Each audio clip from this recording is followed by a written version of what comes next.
The Witch Who Got Into Trouble at School. Hello, this is Natasha, and this is a story about a girl we've met before. Her name is Katie, and she lives with her family and goes to school just like everyone else. But there is one thing that's a bit different about her. And one time she got into big trouble at school, just because she's a witch. Katie liked being a witch because she knew how to do all sorts of useful tricks. If she couldn't find the remote control for the TV, she just snapped her fingers and it switched to her favourite programme. And if her little brother pulled the arm off her favourite doll, she just said a magic spell to fix it back again. But one thing Katie knew was that if you do magic tricks at school, you can get into big trouble. So she didn't. Well, not usually. Sometimes she just couldn't help doing just a little magic spell. Like there was the time Wendy called her an ugly toad, and Katie got so cross that she turned Wendy into one. And then there was the time that she missed the school bus, and it left without her. Katie said a magic spell and brought it back to her stop. The driver was cross with her because she made his bus go backwards, and he said that was really dangerous.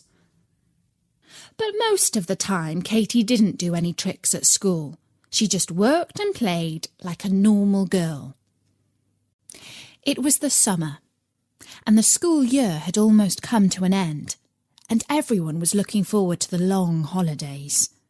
In fact, everyone would have been really, really happy, except for one thing. Before the holidays, they had to do exams, and nobody likes to do exams unless they are the swottiest of swots. And Katie didn't think that exams were at all nice. No matter how good you are at magic, you still have to remember things for yourself. And Katie had twice as much to learn as all the other children. She had to do the witch exams as well as the ordinary school exams. She did the witch exams in the evenings, and her mum gave her 4.5 stars for her work. But then she had to get ready for her tests at school. "Mum, it's not fair," she complained. "I have to learn so many magic spells, and I have to learn all the school lessons too." "Well, just think yourself lucky," said Mum. "Other children have to tidy their rooms, but you can just say a magic spell and it's done just like that." So Katie sat in her room and tried to read her school books. But to tell you the truth, she also looked out of the window and made up fairy tales about herself. Only in the stories, she wasn't a witch. She was a beautiful princess who could also do magic tricks. When exam week came, the first test was spelling. If it had been magic spelling, Katie would have been all right. But in this test, the teacher read out words like accommodation and Mississippi and other words that are really tricky to spell. Katie was really cross. She thought the teacher had chosen the most difficult words just to be mean. That wasn't fair. So she tried a little magic. She couldn't say a spell out loud because everyone would hear, so she just thought the words in her head really hard. And wow, it worked. Her pen wrote the correct spelling all by itself. Next, they had to do maths problems. Katie could do the first few because they were easy peasy, but then there was a mean question about a monkey and some bananas. So she thought up another magic spell, and again her pen wrote down the right answer. In history, she had to remember all the names of the gods of ancient Egypt, and in geography, she had to remember the capital cities of Europe, and in French, she had to remember some really, really tricky words like le singe est sur la branche, which means the monkey is on the branch. All the exams had mean questions in them, and in every case, a little magic spell came in handy. The magic worked so well for Katy that she thought to herself, "Why should I bother learning all these stupid things? I can just say a magic spell and my pen will write the answer." The week after that, the teacher finished marking all the papers. She told the class that they had done very well, especially Katy, who had scored top marks in every exam. In fact, she hadn't got a single answer wrong. "Wow, Katy," said Julie, "you're a genius." The teacher said, "Congratulations, Katy. You certainly did very well. Maybe too well. I think that you and I should go and have a little talk with Mrs. Hepworth." And Katy felt just a bit worried, because Mrs. Hepworth is the head mistress, and when you have to have a little talk with Mrs. Hepworth, that usually means that you are in trouble. Big trouble. At lunchtime, the teacher took Katy to see Mrs. Hepworth. She explained that Katy had got top marks in all her exams and hadn't got a single question wrong. "You are a very naughty girl," said Mrs. Hepworth. And Katy started to cry, and to cry, and to cry. And the teacher dried her tears with a handkerchief. "There, there," she said. Eventually, Katy stopped crying. "Do you know why you are a naughty girl?" asked Mrs. Hepworth. Katy said, "You're just cross with me because I'm a witch, and I know how to do magic spells. That's really mean of you because I can't help being a witch. I was born that way." "Now you're talking nonsense," said Mrs. Hepworth. "There are no such things as witches or magic. You are in trouble because you cheated in the exams." "I did not, said Katy. "Just tell us how you did it and we will let you off. This time," said the teacher. Katy knew that she was in big trouble. She just wanted to run out of the study and all the way back to her mum, but she couldn't do that, so she thought she had better own up. "Well, I did do a few magic spells," she said.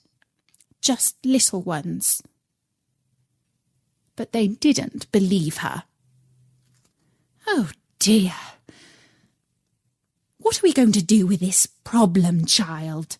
said the teacher. "Katy," said Mrs. Hepworth, "you are in big trouble. You have to the end of term to tell us how you cheated in the exams. If you don't tell the truth by then, you won't be coming back to school next term. We don't have girls who make up stories about witches and magic in this school. Goodness gracious! You'll be frightening all the other children with these silly stories."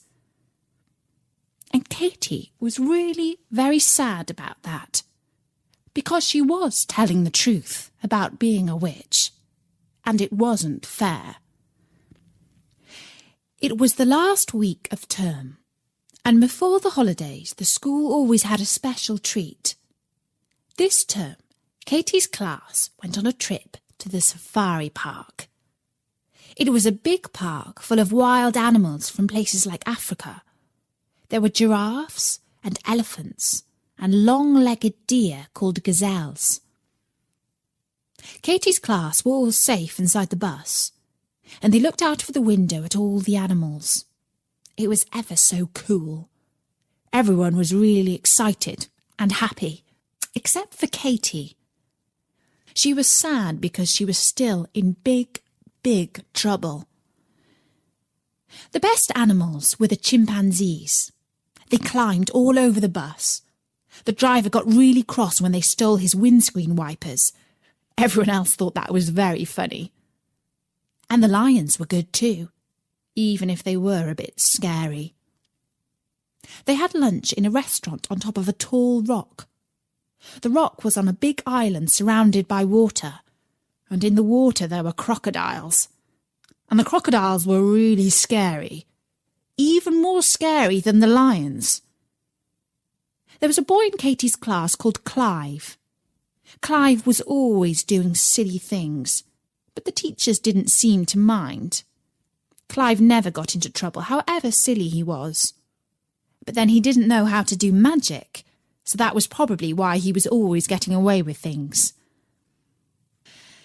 In the restaurant, Clive did something very silly indeed. He asked to go to the loo, and on the way back he went through a door that said staff only, and from there he went down a corridor and found a special room. It was the room which they used to feed the crocodiles. It had a window, and the keepers threw meat out of it down into the river, and somebody had left the window open. Clive climbed up to look through the window. Then he saw that if you climbed out of the window, you could get onto the rocks. He thought it would be really cool to walk around the rocks and look in at the other children eating their lunch. They would get a really big surprise to see him out there. So that's what he did. Only he slipped on a banana skin left by a monkey. He fell down the rocks and broke his ankle. Fortunately, one of the keepers saw him and sounded the alarm. Everyone in the restaurant rushed to the window to look out, and they saw Clive lying on a rock near the river. A crocodile was waddling slowly towards him. Its face had a sort of a smile on it, and its tail was swishing. Everyone screamed, except for Katie and Wendy. Wendy knew that Katie was a witch because she had turned her into a toad for a short time. "Katie, do something. You're the only one who can save poor Clive. Just say a magic spell. Quick!" Mrs. Hepworth heard this, but she was too frightened to tell off either Wendy or Katie. After all, poor Clive was looking into the jaws of a crocodile. Katie thought really hard what would be the best magic spell to do. And then she decided, "I know, I will make Clive fly." Fortunately, she knew the spell to make somebody fly off by heart. She had learned it when she was getting ready for her witch exams. Now she shouted it out at the top of her voice.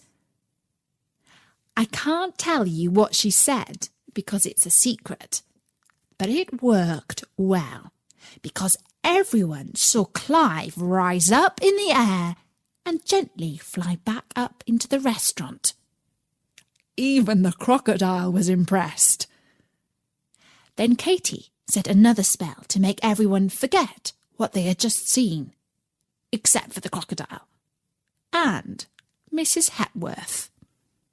And after that, Katie wasn't in trouble anymore, because Mrs. Hepworth now knew that she was telling the truth when she said she was a witch.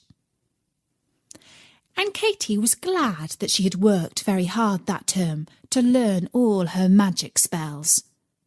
And when she got home and told her family what had happened, her mum gave her another half-star for passing her witch exams.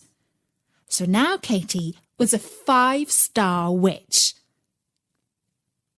And that was the story of the witch who got into trouble at school. I do so hope you enjoyed it. There are loads more stories at storynoy.com. For now, from